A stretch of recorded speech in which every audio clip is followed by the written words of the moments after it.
खुलुमबाय मोनाबिलिनि रादाबाव बयखौबो बरायबाय। गिबिनि साबजेक्टआव दङ बिटिआरआव गोदान मोन 8 टाउन।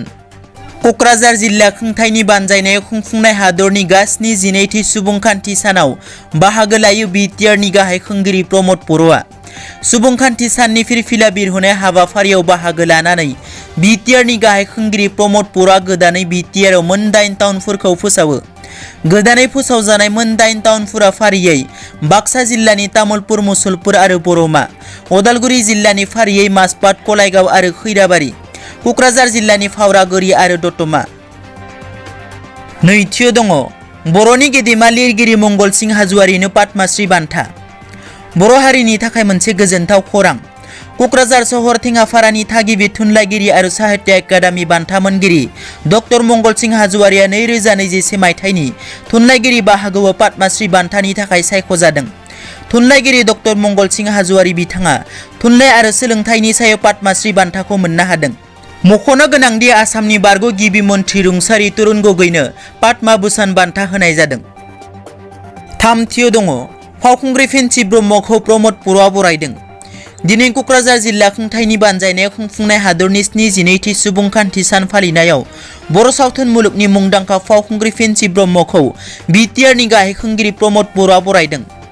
मख'नो गोनांदि फावखुंग्रि फेन्सि ब्रह्मआ थांनाय बोसोर 2020 मायथाइयाव सावथुन दाक्सआव साबसिन फाव खालामनायनि थाखाय big sound international film festival कानाडायाव साबसिन फावखुंग्रिनि बान्था मोननानै बर' हारिखौ गोग्गा होदोंमोन। बेजों लोगोसे फावखुंग्रि फेन्सि ब्रह्मनि फाव खालामनाय सावथुन दाक्सा इन्टारनेशनेलाव गुबुन गुबुन केटेगरियाव बान्थानि थाखाय सायख'जादोंमोन। ब्रैथियाव दङ चिराङाव थाव सिखाव हमदों। मैया मोनाबिलियाव एडिशनेल एसपिनि दैदेननायाव चिरां पुलिस आरो धालिगाव पुलिसआ सासे थाव सिखाव खालामग्राखौ हमदों। थाव सिखावनि बेरेखा नायबिजिरनानै पुलिसआ NL01AA 7830 नंनि थावनि टेंकार बोखांनो हादों।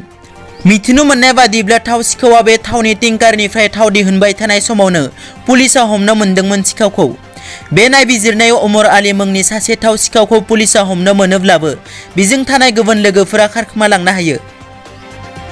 बाथियाव दङ हेलिकप्टार जाब्रबथायाव सासे पाइलटनि जिउ खहा। हादरनि सुबुंखान्थि समावनो जम्मु काश्मीराव हेलिकप्टार जाब्रबथाय जादों। भारतीय रौनियानि हेलिकप्टार जाब्रबथायाव सासे पाइलटनि जिउ गोमानायजों लोगोसे गुबुन सासे पाइलटआ जोखोम जायो। जम्मु काश्मीरनि काठुआ जिल्लायाव जादों बे दुखुनांथाव जाब्रबथाया। हेलिकप्टारखौ बाख्लायनो लानायावनो जायो बे जाब्रबथाया। मिथिनो मोननाय बादिब्ला पान्जाबनि पाठानकटनिफ्राय बिरलांदोंमोन हेलिकप्टारा। जोखोम जानाय पाइलटखौ रौनियानि देहा फाहामसालियाव थिसननाय जायो। दिनैनि रादाबा एसेनोसै। नोंथांमोना जुदि आंनि चेनेलखौ दासिमबो साबस्क्राइब खालामाखै अन्नानै साबस्क्राइब खालाम। गोजोन्थों।